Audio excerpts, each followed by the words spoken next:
aí, galera, beleza?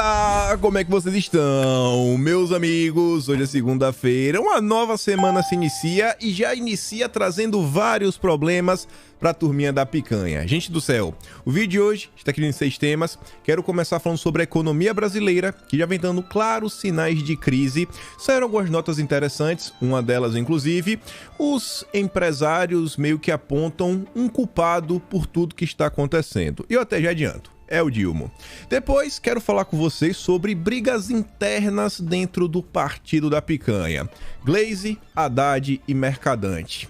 Quem que vai vencer essa batalha e o que é que está sendo aí discutido? Esse tema é interessante, a gente inclusive vai falar sobre o Banco Central, a gente vai dar uma pausa nele, quero falar sobre a Câmara aqui no terceiro tema. Parece que o Lira não vai dar uma vida tão fácil como a turminha aí tá esperando. Serão algumas notas interessantes, deve animar vocês, né? Acho que qualquer tipo de oposição é sempre bem-vinda. E aí voltamos a falar sobre a questão do Banco Central, porque hoje o Roberto Campos Neto estará no Roda Viva, lá da Vera Magalhães, um programa que é conhecido em todo o país por seu viés de extrema esquerda, mas os veículos petistas, que acho que estão assim num patamar acima da extrema esquerda, estão muito preocupados. Preocupados que pode rolar no dia de hoje. E eu quero falar sobre isso, quero trazer algumas notas também que saíram, e eu acho que vai dar tempo, quero falar um pouco ainda sobre a viagem do Dilma lá nos Estados Unidos. O Leonardo Coutinho reapareceu no Twitter, fazendo uma thread bem interessante, e se der tempo também quero falar sobre a Amazônia brasileira e mais algumas coisas. Mas vamos, que tem muita coisa para comentar no vídeo de hoje, e vejam só. Notícias que não tem como celebrar, realmente assim dói no coração, mas que estão se tornando meio que recorrentes nos noticiários dos últimos dias. Dona da Ortopé entra em recuperação judicial. Marisa, Amazonas, Americanas, eu falei Amazonas, Americanas. Não vou nem falar se está empresas para depois não dar confusão, mas tá aí. Mais uma empresa aí tendo problema em recuperação judicial. Teve a Livraria bem famosa, que também está com esse tipo de problema. Tem uma loja aí, uma franquia de lojas de varejo bem grande também. Terceiro algumas notas, que estava fechando algumas unidades pelo Brasil. Americanas revisa dívida com grandes bancos de 13,1 bilhões para 15,2 bilhões. Tá todo mundo quieto. A turma aí do desgoverno tá calada sobre isso daqui. Ainda sobre as Americanas, o Santander quebrou o sigilo dos e-mails de Sucupira e de todos os executivos e conselheiros das Americanas. Vamos ver como é que vai ser o desenrolar dos próximos dias. Eu acho que deve ter alguma treta aí para surgir. Aí veja, brasileiro aumenta investimento em renda fixa no exterior. Atento a risco cambial. O investimento está saindo do Brasil e indo lá para fora. Isso daqui é um claro sinal da falta de esperança do brasileiro na economia e, assim, na verdade não é na economia, é uma falta de esperança perante o desgoverno. E quando essas coisas vão acontecendo, você vai tirando dinheiro, você vai deixando de investir aqui, de investir acolá, a economia começa a desacelerar, até o ponto que ela começa a contrair. E aí entramos numa recessão. Falei com vocês, sei lá, acho que ao longo da semana passada, falo de novo. Eu estou muito ansioso para ver o resultado do CAGED de janeiro. Se vir um saldo negativo, se prepara, que teremos um ano muito difícil mesmo.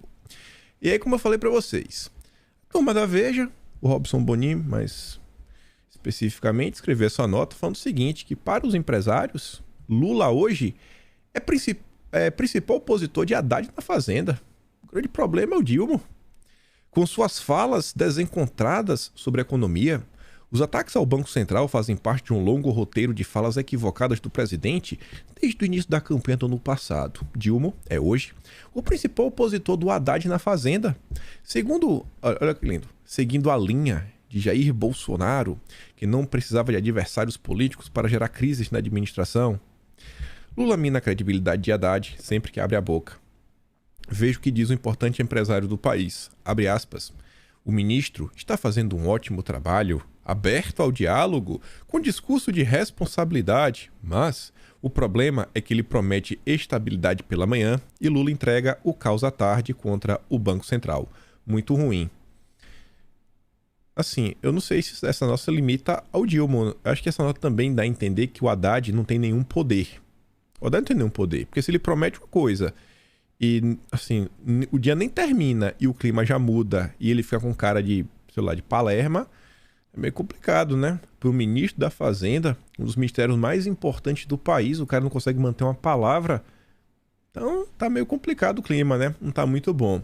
Eu acho que sentindo esse terreno, vendo que as coisas não estão indo bem, o Dilma agora quer agenda com empresários na volta dos Estados Unidos. Obviamente, não é com qualquer empresário, é com a turma que faz o L, a turma que tem um lugar especial, né, no coração.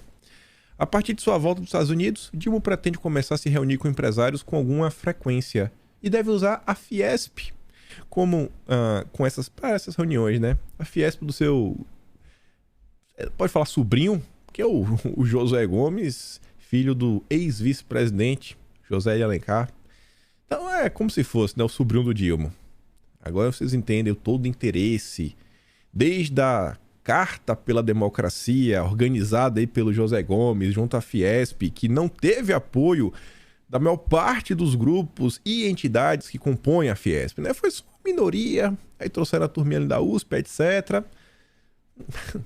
Não vou nem comentar.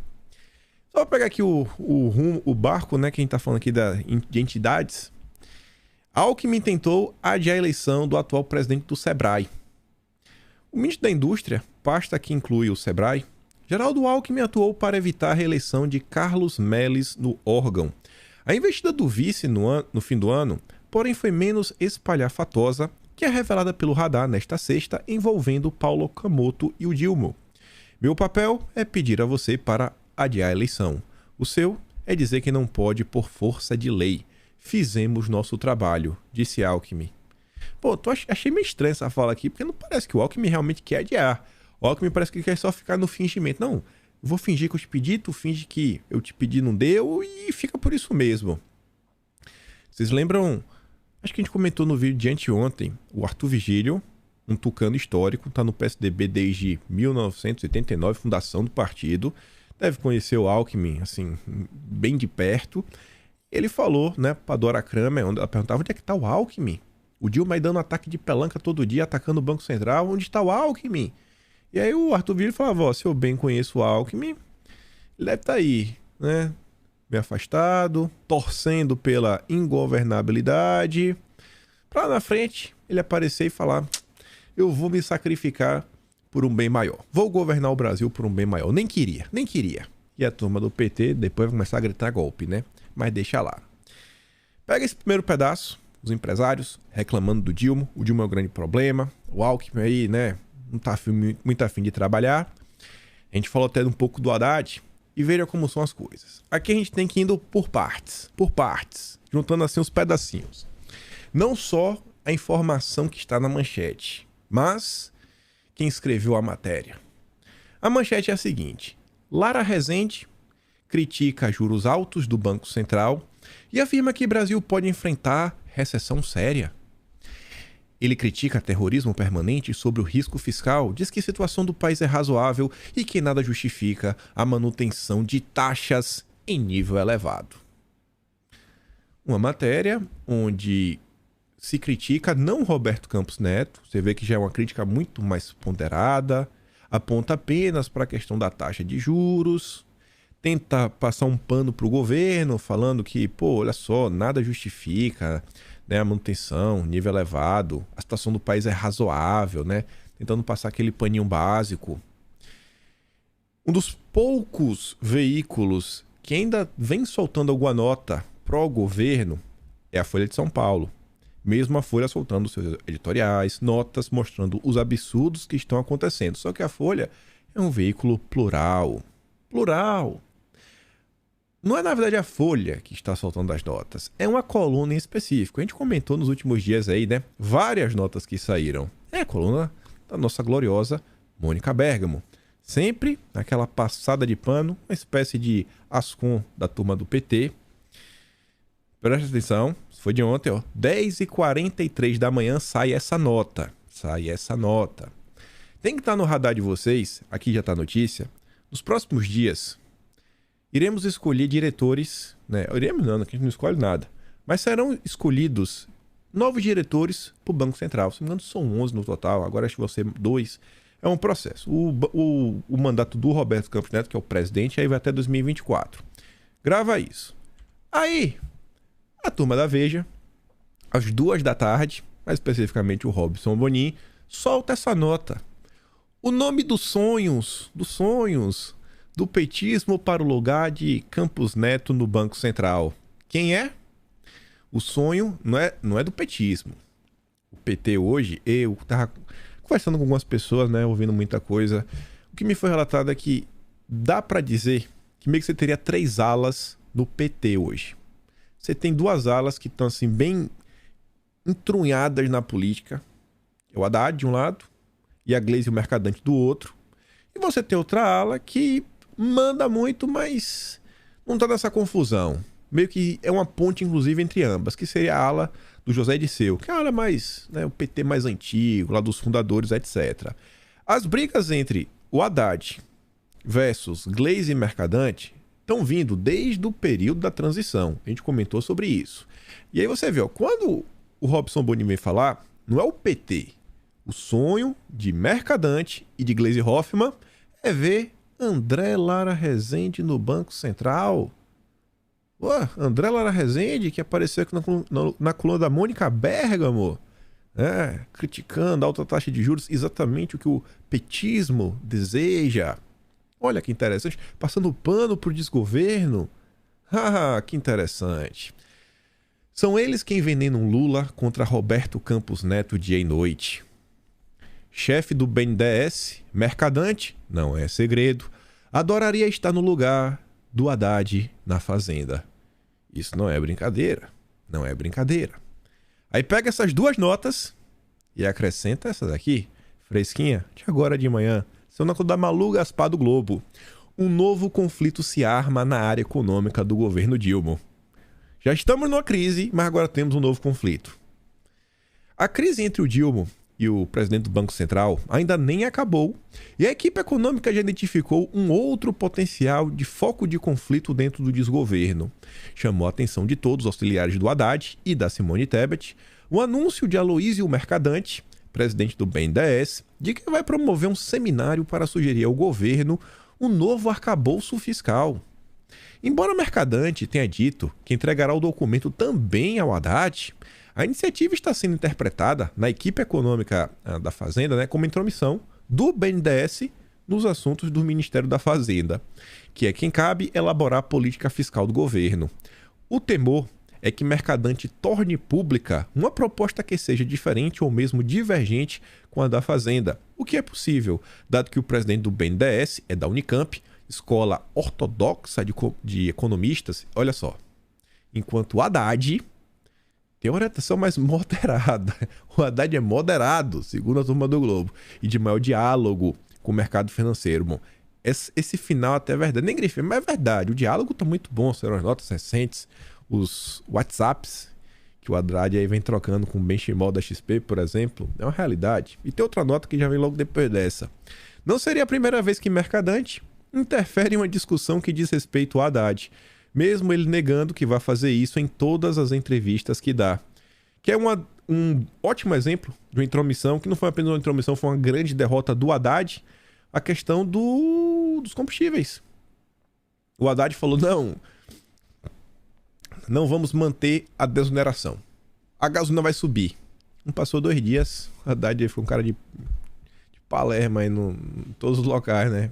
O que ele diz não se escreve. Você não pode confiar no Haddad. Essa é a mensagem que eles estão passando. Essa é a mensagem que eles estão passando. Não duvide dessa turma se auto-sabotar, botar o Brasil ainda mais no buraco, pro deles vir primeiro.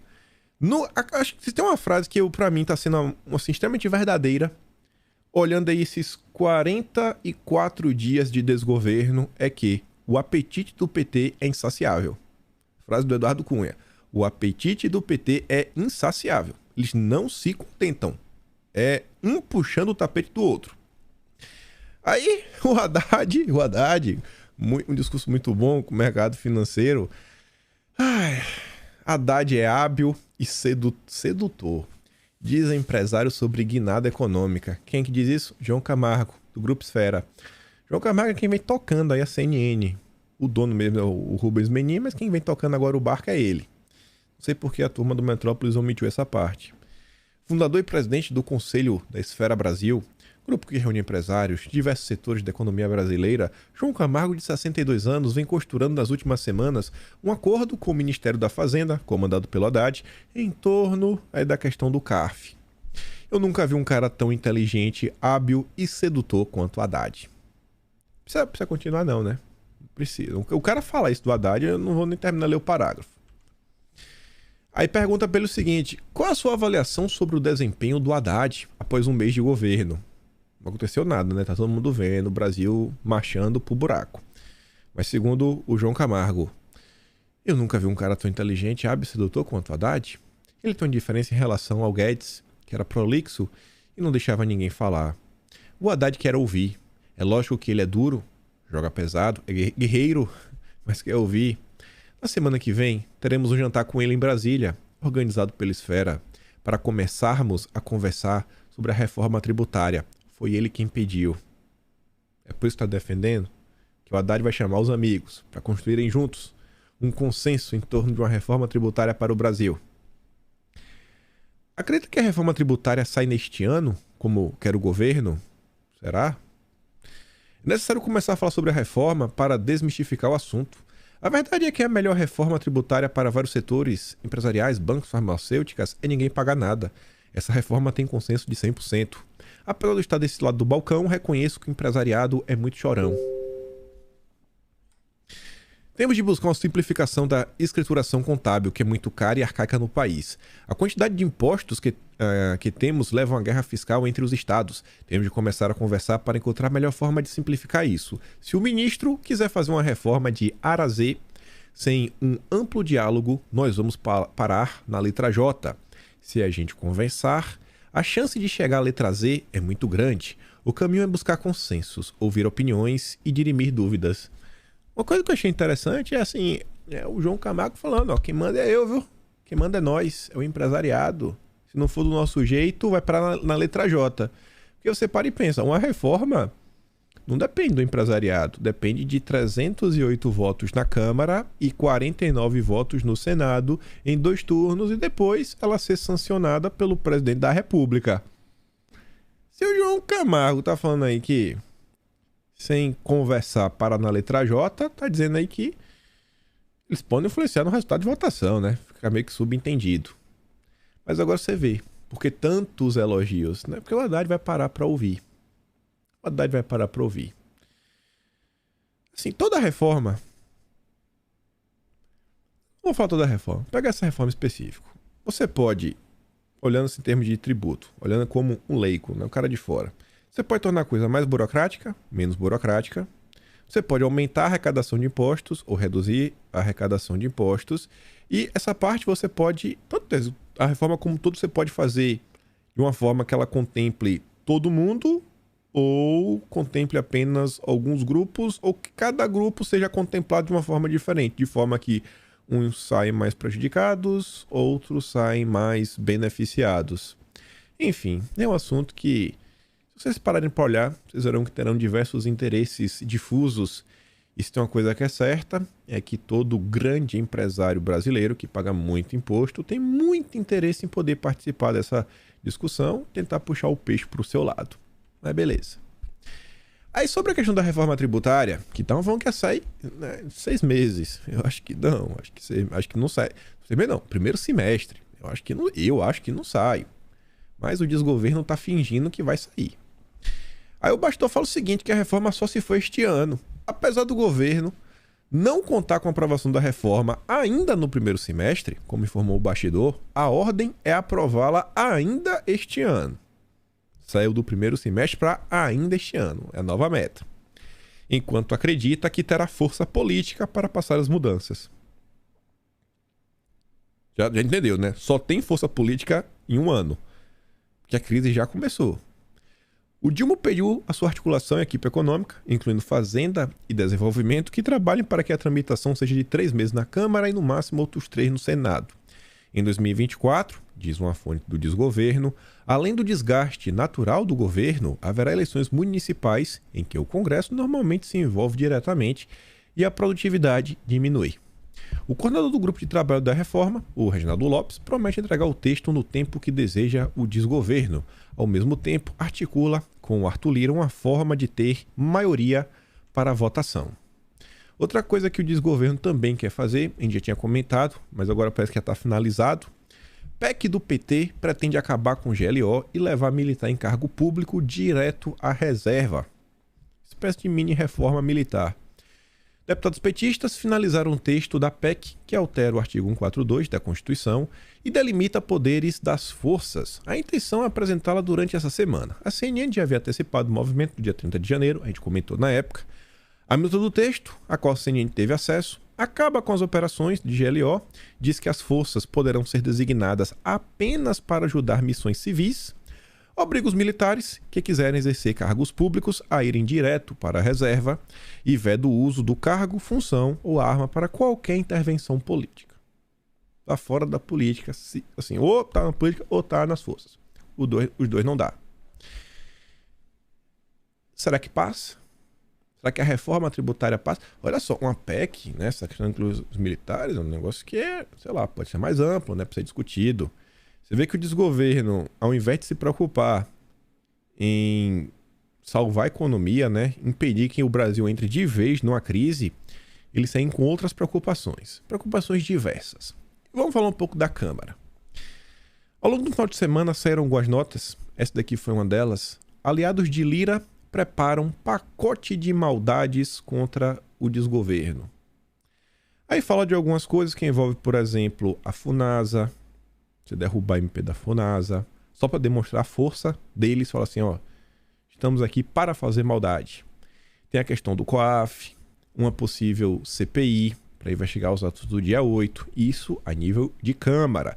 Eu estava falando para vocês, uma CPI no Senado, eu acho difícil da oposição, a direita, né, vamos falar assim, conseguir ter maioria. Na Câmara, acho que existe essa possibilidade de conseguir realmente chegar em algum lugar. Então tem isso daí, tem outras coisas. Tem a questão do CARF também. Fala o seguinte, ó. Sentidos e preteridos na divisão de cargos, os aliados do Lira têm uma série de projetos que contrariam os interesses do desgoverno ou com potencial de criar dor de cabeça logo no início do mandato. Aí criticam a saída da BIM do GSI para a Casa Civil. Chance zero de passar isso daqui, diz um deputado. Também está sendo ameaçada a votação de uma proposta que impede o empréstimo de verbas do BNDES para países estrangeiros. Isso daqui eu acho que não devia ser ameaça, aqui devia ser uma concretude. Pelo amor de Deus, né? Emprestar dinheiro não está tendo para o Brasil, vai emprestar para os outros. Meu Deus do céu. Ainda há temas que podem trazer especial dor de cabeça ao desgoverno, como a criação de uma CPI para investigar desvios de quase 50 milhões de reais por compras feitas pelo consórcio Nordeste durante a pandemia. Esse daqui eu acho muito difícil sair do papel. Muito difícil. Se for para sair, deve ser do dia 8 ou uma CPI, CPMI das Americanas. Essa aí também pode sair. Líderes do União Brasil, no Congresso, recusam reunião com Dilma. E a treta está crescendo. 3 ministérios. E dos 59 deputados, o Bivar garantiu o voto de 5. 3 ministérios por 5 votos. Parabéns, Bivar. Nem Elmar Nascimento, que é o líder da União na Câmara, nem o Efraim Filho, que é o líder da União no Senado, compareceram à reunião do Conselho Político do DIL. Ninguém foi. Diferentemente de outros partidos, que enviaram seus dirigentes e seus líderes do Legislativo, a União estava representada no encontro apenas pelo Bivar. Tem um movimento que está acontecendo, não cheguei a falar em vídeo em nenhum momento, mas está sendo discutida a possibilidade de criar uma federação do PP com a União Brasil. Se essa federação sair do papel, acho que fica em torno de uns 110 deputados, mais ou menos. Será maior do que o PL, em número de deputados na sigla. E a grande questão disso daí é você ter que olhar o seguinte, ó. Nesse momento, União Brasil já é o fiel da balança. Já é o fiel da balança. Porque o MDB sentou no colo do Lula, o PSD também, vídeo Pacheco, o MDB e PSD, pronto. Esses dois estão sentados. Então já tá certo. Toda a turma da esquerda também. Tem uma turma né? Dentro do próprio PP, um outro dentro dos republicanos, aquela lá do PL raiz, né? Que tava lá daí, gente de Bolsonaro chegar, deve fazer uma votação ou outra, né? Para o governo. Só que para você realmente ter números mais robustos, conseguir passar temas polêmicos, você precisa de um grande quórum, principalmente as PECs, são 308. Sem os 59 deputados do União Brasil, não vai. Aí você pega esse pedaço, junto com as notas que já vinham sendo, por exemplo, da proximidade do Elmar com o Lira, uma do PP, do União Brasil, e agora a possibilidade desse grupo todo se juntar. Então, você entra num novo cenário onde não é a União Brasil mais que é o fiel da balança. Será essa nova federação que, além de ser o fiel da balança, também possui o presidente da Câmara dos Deputados, que é o Arthur Lira. Então você está num novo patamar de fiel da balança. Assim, é literalmente, o que eu quero passa, o que eu não quero não passa. Até saiu uma nota falando sobre a possibilidade de uma mini reforma ministerial, né, que seria a dança das cadeiras, né, demitir alguns ministros, ainda agora após o carnaval, ainda no mês de fevereiro. Estamos falando disso daí já. Vamos para tentar acomodar aí se realmente quiser apoio do União Brasil, quem sabe aí de parte do PP, parte do Republicano, até parte do PL. Estamos falando aí. A confusão está crescendo. Histórico de votações sugere base do Dilma ainda mais frágil na Câmara. A base, que já não é forte, parece que está mais fraca do que se imagina. Essa matéria da Folha de São Paulo traz vários gráficos. Traz alguns gráficos que é o seguinte. Ele faz um gráfico... Deixa eu ver aqui minha mão, porque a tela é o oposto, né? Pronto, tá aqui, ó. Eles botam uma linha aqui, mais à esquerda. Aí botam uma linha no centro e uma linha à direita. Quanto mais à direita, mais distante você está do PT. E aí ele sai fazendo assim, umas bolinhas, mostrando assim, desde do desgoverno Dilma I até o governo Bolsonaro, como algumas siglas se comportaram perante algumas pautas que são mais à esquerda. E aí, quando a Folha faz esse cálculo, depois desenha outras coisas, etc., vai mostrando que, assim, cara, até as siglas que meio que estão sentando no colo da picanha, talvez, a depender da pauta, da agenda, da matéria, do projeto de lei, possam votar contrário. Talvez a base esteja muito mais fraca do que se imagina. E aí estão apontando que um dos possíveis pontos aí para realmente testar a base vai ser a questão do COAF, para saber se vai sair do Banco Central para o Ministério da Fazenda. Mas a gente chega lá. Esse daqui também pode ser uma treta interessante para ver a força da base. Por quê? O Dilma ele pegou o Ministério da Agricultura e dividiu em dois: Agricultura e Desenvolvimento Agrário. Aí a Conab ficou com Desenvolvimento Agrário. O cara lá que é do PT, não é o Paulo Teixeira. É o Paulo Teixeira? É o Paulo Teixeira. O Paulo primeiro é o da Secom. São dois Paulos diferentes. Eu acho que é o Paulo Teixeira. Eu acho. Posso estar errado. Mas enfim. As nomeações aí pra Conab é do padrão assim MST. Tem gente, né, que flerta com o MST na Conab. Só pra vocês sentirem um drama. E se tem uma bancada no Brasil que tem uma certa força, é a bancada do agronegócio. Tem até a FPA, Frente Parlamentar do Agronegócio. Eu nem lembrava o nome do cara do outro dia, mas eu sabia que era do PP. É o Pedro Lupion, é o presidente atual. Aí fala o seguinte: ruralistas dizem ter apoio de Lira para reaver Conab. Reaver Conab é tirar do desenvolvimento agrário e jogar de volta no Ministério da Agricultura. Parlamentares ruralistas consideram que ganharam forte aliado para tentar resgatar a Conab para a alçada do Ministério da Agricultura. O Lira deu sinais que vai apoiar a articulação para transferir o órgão que atualmente está no MDA. O planejamento do Plano Safra depende da Conab. Isso é um prejuízo gigantesco. É um tema de consenso entre líderes partidários e o Lira também vê com muita estranheza essa questão do Conab ao comentar que está preocupado, diz o presidente da FPA, o Pedro Lupion. O ministro do MDA, que é do PT, já sinalizou que quer abrir diálogo com a bancada ruralista. Ele deve se encontrar com o presidente da Frente Parlamentar para tratar da gestão conjunta da Conab. Lupion, entretanto, diz que segue empenhado em tentar reaver o comando do órgão para a agricultura. Para a turma do PT, com seu apetite insaciável, está disposta a dialogar, é porque o clima não está bom e estão sentindo o cheiro de derrota. Eu quero que percam. Reeleito com apoio do PT, Lira não dará vida fácil ao desgoverno na Câmara. Assim espero. Você vê que esse tipo de notícia não sai sobre o Senado. Não sai. Saiu uma nota, era para eu ter colocado aqui depois dessa. Era assim, ó. Pacheco isola Centrão no Senado. Eu falei, pronto. Pacheco não é mais Centrão agora, né? Porque Pacheco era do PSD, em tese era o Centrão. Pacheco agora ele é formalmente picanheiro. Assumido. Não tem mais como disfarçar. Pelo menos agora tá bem claro. Saiu no Globo essa nota. Pacheco isola o Centrão. Eu falei, pô, isso aí, Pacheco. Vai tatuar agora, né? No peito, né? Uma estrela do PT. Mas vamos falar do Banco Central. Que aqui, inclusive, tem a ver com essa questão até da Câmara do Lira. Ai, nossa, o clima aqui tá tão seco esses dias. O nariz tá todo rachado por dentro. Eu toco assim, ó, eu consigo sentir... Assim, não é que tá queimando, é dor mesmo, porque tem hora assim que passa... Nossa, você vê que eu sinto que ele tá machucado por dentro. Nossa senhora. Não dá nem pra ficar muito nervoso. Novos diretores do Banco Central devem ser primeiro teste da base no Congresso. Avalia o Planalto. Não sei se esse aqui pode ser a questão do COAF. Não sei. Vamos ver. O que eu quero é que percam. Que percam. E que eles não consigam emplacar nomes aliados ao petismo, porque é autoexplicativo, né? Qualquer coisa ligada ao petismo não tem como ser boa pro Brasil. Mas vamos lá. No dia de ontem, o blog, site de notícias, jornal, chama do que você quiser, né? Brasil 247, solta essa nota. Roda Viva com Campos Neto. Mídia que se diz independente tem de fazer as perguntas certas. Pronto. Não pode ser escada para especulação e desindustrialização. Sublinha Luiz Costa Pinto.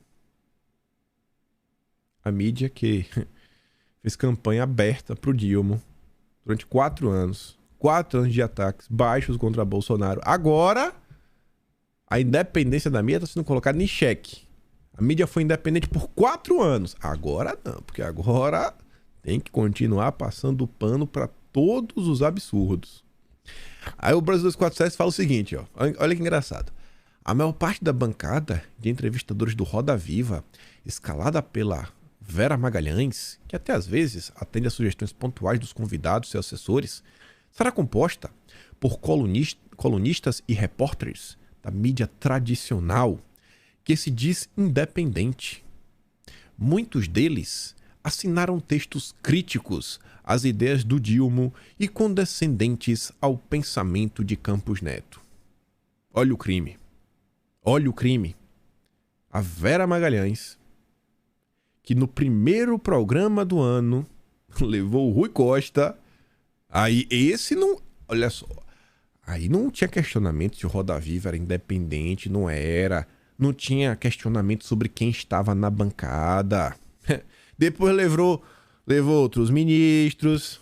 Levou outros meninos, não vou nem falar quem é. Aí ninguém também questionou. Mas agora... experimenta pisar fora da linha, que a turma do PT tá aqui. Com a tocha na mão. E aí diz que estavam na bancada do programa Álvaro Gribel, do Globo, publicação que também tem a apresentadora Vera Magalhães como contratada, repórter especial da Folha de São Paulo, Alexa Salomão. O trio não economizou nas bordoadas a Lula na última semana.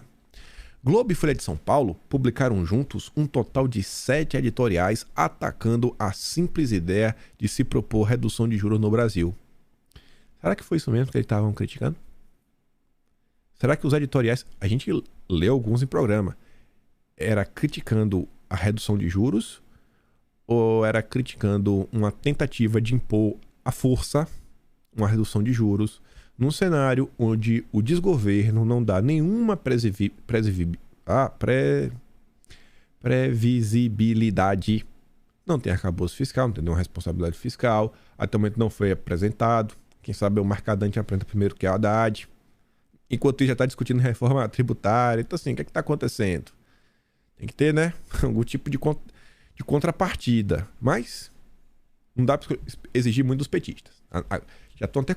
Imagina como é que não tá lá no Planalto. Deve receber um repórter de manhã cedo. Ó, o Globo criticou 3 vezes. A Folha de São Paulo criticou 4 vezes. Estadão criticou 7 vezes. Vera Magalhães fez 2 tweets contra o senhor. É mesmo? É. E já vai começar a fazer a listinha, né? Não digo nada pra essa turma. Tá achando que vão poder falar o que quiserem sem nenhum tipo de responsabilização. Aí diz, né? Como se o debate estivesse sob algum decreto de interdição. Também não pouparam o tom crítico ao governo federal e as vozes simpáticas da possibilidade de redução de juros. Não foi isso que aconteceu. O presidente do BNDES, o Mercadante, foi duramente atacado em um Globo e ironizado por defender a necessária e mandatória reindustrialização do Brasil. Não foi isso que aconteceu também. A publicação de Alexa Salomão tem como publisher um banqueiro, Luiz Frias, controlador do PagBank. Né? A Folha de São Paulo, controlada pelo Luiz Frias. Agora a Folha de São Paulo também não presta mais. Aí depois ele fala de outra jornalista em específico, né? Que é a Adriana Fernandes, do Estadão. Aí, segundo a turma do Brasil 247, a Adriana Fernandes é considerada uma repórter correta na cobertura macroeconômica a partir de Brasília. Porém, o Estadão não poupou os ataques mais sórdidos ao debate que o desgoverno impôs ao coração financeiro do país. Será que é isso mesmo que aconteceu? Vamos falar do Estadão então. O Estadão aí segue em sua jornada tentando apagar o L que fez durante todo o ano de 2019 até 2022. Ia falar só 2022, né? 4 anos sem parar. Lula parece continuar no palanque de Vila Euclides como iniciante da vida política. Lê análise. Pequeno resumo no que o Estadão está lá, o Rolf Kuntz escreve. Ele fala o seguinte, né, que o Padilha negou qualquer manobra contra a independência do Banco Central, mas parlamentares do PT logo anunciaram a intenção de pressionar pela mudança da política monetária. Alarmes logo soaram para quem se lembra dos desastres anteriores à pandemia. Crise fiscal, inflação e recessão foram os legados econômicos mais ostensivos da Dilma. Sujeito à sua orientação, o Banco Central baixou os juros a partir de 2011, primeiro ano do mandato presidencial, e deixou a inflação subir até o primeiro semestre de 2013. Se o presidente da República, de fato, se preocupa com o bem-estar dos menos abonados, deve abandonar com urgência o conflito com o Banco Central. Esse é o conselho de figuras experientes. Aí cita Meirelles, Armínio Fraga. Aí, segundo o Estadão, né? É cedo para dizer como será o terceiro mandato. Não é cedo. Vai ser um caos. O Brasil vai quebrar. Quem afirmou isso foi o Armínio Fraga, o Estadão. Mas ele chamou a atenção para os sinais de um desprezo raivoso pela responsabilidade fiscal e para a imprudência do ataque ao Banco Central. Mas o presidente precisará trabalhar muito mais se quiser confirmar as boas possibilidades apontadas pelo Armínio Fraga. Eu gostei dessa parte. Em um mês e meio, o Dilma pouco fez. Fez nada, na verdade. Além de falar em responsabilidade social, minimizar a importância da seriedade fiscal, reclamar dos juros, prometer crescimento econômico sem apresentar um plano. Não tem plano. Não tem plano. O Brasil está sem plano. Estamos à deriva no mar. Um mar revolto. E atacar adversários mal identificados, como os ricos derrotados na eleição. O senhor Dilma parece continuar no palanque de Vila Euclides, como sindicalista ou iniciante da vida política. Aí fala, né, pô, é um marco importante, mas um palanque presidencial proporciona, né? É razoável supor uma paisagem mais ampla, mais complexa. Isso foi aprendido, quase certamente nos 2 primeiros mandatos, e deve continuar na memória presidencial, assim como as lições do desastre deixado pela Dilma. Se a memória ainda funcionar, algo positivo poderá ocorrer entre 23 e 26. Não vai. Eles vão repetir o que a Dilma fez. É o Dilma 3. Aí vem a Folha de São Paulo. Aqui, quem viu o vídeo de ontem, o final que eu falava sobre regulamentação das redes sociais, fala, gente, quando todos os veículos falam de um mesmo assunto ao mesmo tempo, tem algo muito estranho acontecendo. Dessa vez não foram todos os veículos, mas a Folha e o editorial do Estadão de hoje resolveram falar sobre o mesmo tema.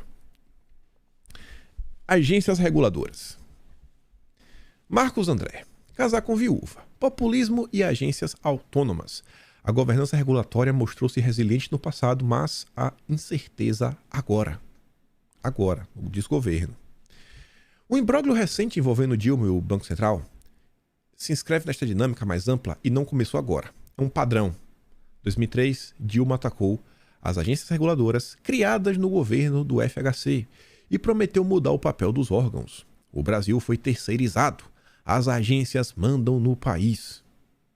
Certa vez eu falei para vocês que até hoje o Brasil vive uma espécie de modelo criado na gestão FHC, né? Um país social-democrata, controlado realmente através das agências reguladoras. Isso não dá para negar.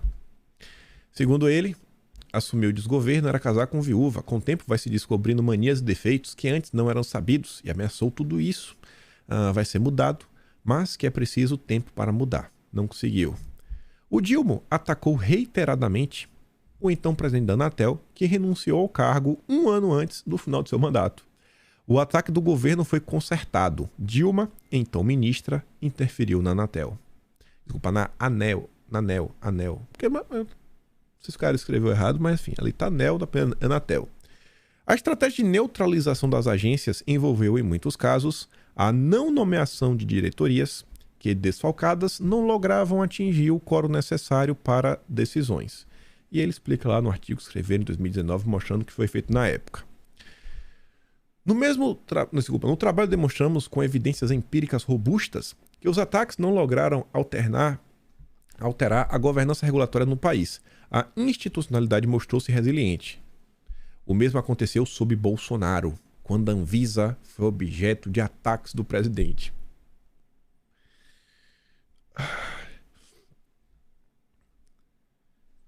Gente, olha só, sem passar pano. Vocês, parem e pensam por um segundo. Imagina o que a turma da picanha quer fazer com a agência reguladora. Imagina o que eles querem fazer. Olha todo o retrospecto. Agências que moldam o mercado e podem fazer um determinado grupo ganhar mais dinheiro, etc. Tudo mais. Olhem isso e olhem a comparação. O Bolsonaro fez o mesmo. Olha o que ele fez na Anvisa. O que o Bolsonaro fez na Anvisa? O que Bolsonaro fez na Anvisa?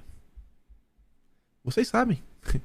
Bolsonaro, no final do dia, essa questão da Anvisa é só um capítulo da jornada de Bolsonaro na luta pela capacidade dos brasileiros poderem escolher se eles são a favor ou se eles querem ou não querem. O que vocês sabem. Não dá nem pra falar mais. Era só mais um capítulo. Era só isso que o Bolsonaro queria. Mais nada. Não queria interferir no mercado. Não queria mudar as regras. Não. Isso, sempre assim. Garantir a liberdade das pessoas. Talvez seja até o papel social da agência, mas vai ser discutido, não, porque o papel social é a ciência. É a ciência, hoje em dia sabe como é, né? Então você vê, a imprensa ela sempre faz questão de fazer os comparativos mais absurdos que existem. Coisas que são totalmente diferentes, eles tentam colocar no mesmo patamar. Ontem saiu uma nota, nem coloquei aqui. O novo genro de Bolsonaro. Eu tenho certeza que o objetivo da imprensa é tentar igualar a picanha a Bolsonaro e falar aqui, ó, tá vendo? Estão usando o poder da caneta para, nomear, né, familiares, amigos de familiares, genros para cargos. A matéria é sobre o namorado da enteada de Bolsonaro, da filha de Michele. Ela trabalhava no GSI. Foi nomeado em 2020. Sabe qual é o valor do cargo? R$1.100. R$1.100. E é um militar. Tá no GSI. Que era controlado pelos militares. Então tem até a ver. R$1.100. E aí o rapaz ganhava mais 4.200, que era do soldo dele. Que é o salário dele, a coisa. Então assim, R$1.100. Mas qual é o interesse da matéria? É tentar dar a entender que, olha, Bolsonaro é igual a turma da picanha. Ele coloca seus amigos em cargos. R$1.100. Não é cargo em conselhos, aqueles conselhos tipo Itaipu. O cara vai a cada 2 meses, mas todo mês tá botando no bolso, sei lá, 30, 40, às vezes 60 mil reais, dependendo do conselho. Uma reunião que acontece uma vez a cada 2 meses. Você entende como são as coisas? Essa é a imprensa brasileira. É um lixo. Mas beleza. Aí depois ele fala, mas e aí? Temos alguns alertas sobre essa questão das agências, que ele escreve esse texto todo para terminar com o seguinte, que tem um alerta amarelo. Um jabuti criando conselhos que esvaziam as agências reguladoras. Estará Dilma 3 dobrando a aposta em um contexto em que é francamente minoritário no Congresso. E aí, como falei, a turma do Estadão também escreveu um texto sobre o tema. A ofensiva contra as agências reguladoras. Editorial de hoje. E a coisa é tão ridícula que até o argumento da Anvisa foi repetido. Sim, a imprensa, quando tá a mesma turma falando do mesmo tema, com os mesmos argumentos, tem algo estranho. Tem algo estranho. As agências reguladoras estão sofrendo múltiplos ataques. Já no primeiro dia do desgoverno, a MP 1154 desmembrou a Agência Nacional de Águas, a ANA, e transferiu sua função de regular o saneamento básico ao Ministério das Cidades. A manobra é eivada de ilegalidades. A começar pelo fato de que a competência da ANA foi instituída pelo Marco do Saneamento e só pode ser alterada por lei. Mas o desgoverno quer acabar com o Marco do Saneamento. Mas o balão de ensaio aguçou apetites. Uma emenda Abuti, número 54.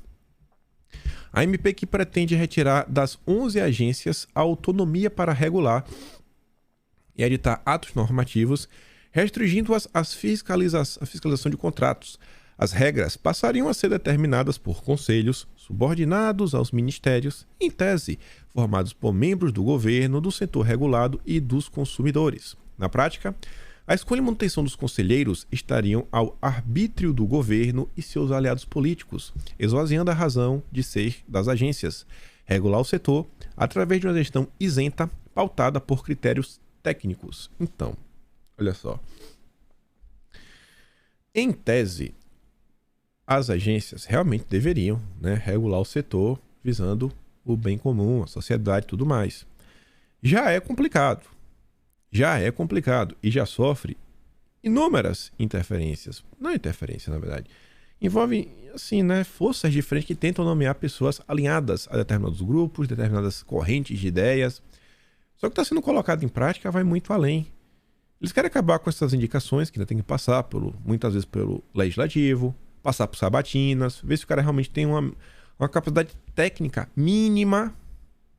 Você tem um sistema de compliance, de checagem, falou assim, não, o cara realmente tem um currículo? Tem. É um pouco melhor. Para o conselho. O conselho, pessoal, vai ser um conselho político. Pega Itaipu, que tá aí nas notícias.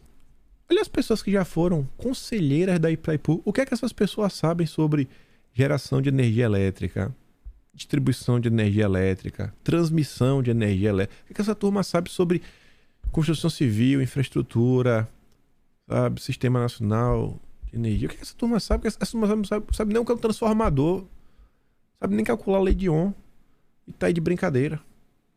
E aí eles querem tirar as decisões das agências para colocar no governo, no conselho. O governo determina tudo. O governo determina tudo sem passar por ninguém. Então, assim, o que já existe hoje, as pessoas que já estão na máquina, acabou. Virou, sei lá, enfeite de Natal, não serve pra nada. Tá ali só pra enfeitar, mas as decisões são todas tomadas pelo desgoverno. É uma concentração de poder sem igual. Isso é autoritarismo. Isso daqui é o que a escritora, que é a Folha de São Paulo entrevistou, que a gente comentou no vídeo ontem, falando sobre regulamentação, como as redes sociais são um problema. Fala, não, porque esses autoritários da extrema direita, como Bolsonaro, que aprenderam com o Viktor Orbán, uma vez que eles chegam no poder, eles começam a desfigurar os órgãos ligados ao executivo, para haver uma concentração de poder. É isso aqui. É isso daqui que ela está falando. É isso daqui. Mas a esquerda acusa a direita de fazer o que eles fazem o tempo inteiro. As agências foram criadas na década de 90, quando a gestão do FHC promoveu a transição do Estado empresário para o Estado regulador. A ideia do fundo é que os serviços públicos não precisam ser prestados por empresas estatais, mas podem sê-lo por empresas privadas, desde que atendam ao interesse público. Só que no Brasil eles foram além, que hoje em dia tem muita coisa que sequer é setor que atende o público, etc., mas ainda assim existem inúmeras regulamentações. Para garantir o interesse público, era fundamental que os serviços prestados pelas concessionárias seguissem regras determinadas por autarquias técnicas e equidistantes do poder concedente, das empresas reguladas e dos consumidores. A autonomia funcional decisória, administrativa e financeira é crucial para evitar a distorção das regras por grupos de pressão, especialmente das duas partes fortes da tríade, os enclaves político-partidários e os grandes grupos econômicos. Exatamente o que eles deveriam tentar evitar é o que acontece no Brasil. Nunca estão do lado do consumidor, é sempre do lado da decisão político-partidária e dos grandes grupos econômicos que tentam influenciar em várias nomeações. Várias nomeações. Várias. Eu vi eu ouvi na Rádio Peão falar assim: no Brasil, não sei desde quando, mas hoje é uma certeza, seu empresário que, sei lá, tem um patrimônio aí, sei lá, de 100 milhões para cima, você precisa ter um pé na política. Não é você ser político, você precisa ter um pé na política, você precisa ter um grupo político, você precisa ter uma força política. Senão, você vai ser atropelado. Vai ser atropelado. E acontece isso sempre. Esse é o Brasil. Não adianta você ter um bom produto, oferecer um bom serviço. Nesse arranjo, o legislativo é responsável pelas leis do setor, o executivo pelo planejamento setorial e pela implementação de políticas públicas e as agências por decidir assuntos de natureza técnica, dentre as quais a regulação econômica e a resolução de conflitos a ela associados. Aí descreve o que cada um devia fazer. O PT sempre foi hostil às agências. Nas gestões lulopetistas, elas foram enxovalhadas por tentativas de ingerência política, loteamento partidário, asfixia orçamentária e vacâncias prolongadas das diretorias, até o ponto que o Congresso estabeleceu em 2019 uma lei para blindá-las. Mesmo assim, com seus aliados do Centrão, aí agora vem, tem que botar Bolsonaro na matéria. Bolsonaro tentou de todas as formas restringir a independência das agências. Quando não conseguia, caracteristicamente apelava ao constrangimento pessoal de seus diretores. Deus sabe quando os brasileiros teriam acesso, né? Se a visão do PT tivesse prevalecido e Bolsonaro pudesse exercer todo o seu arbítrio sobre a Anvisa. Ah, meu Deus do céu. É um absurdo. É um absurdo isso.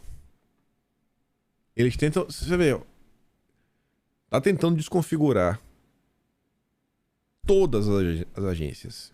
Todas as agências. Assim, não todas não. 11 agências. Que versam sobre diversas áreas, diversas empresas, diversos setores. E estão tentando pegar um caso que Bolsonaro defendia que as pessoas deveriam ter liberdade. E falar, pô, a turma da Anvisa tem que se pronunciar, irmão. Tem que falar, pode, não pode, certo, não dá pra ficar. Vai ficar do que? A ciência do Átila Yamarino, pelo amor de Deus. E eles tentam colocar na mesma balança. As agências, em resumo, representam uma barreira institucional ao partidarismo, ao patrimonialismo e ao corporativismo.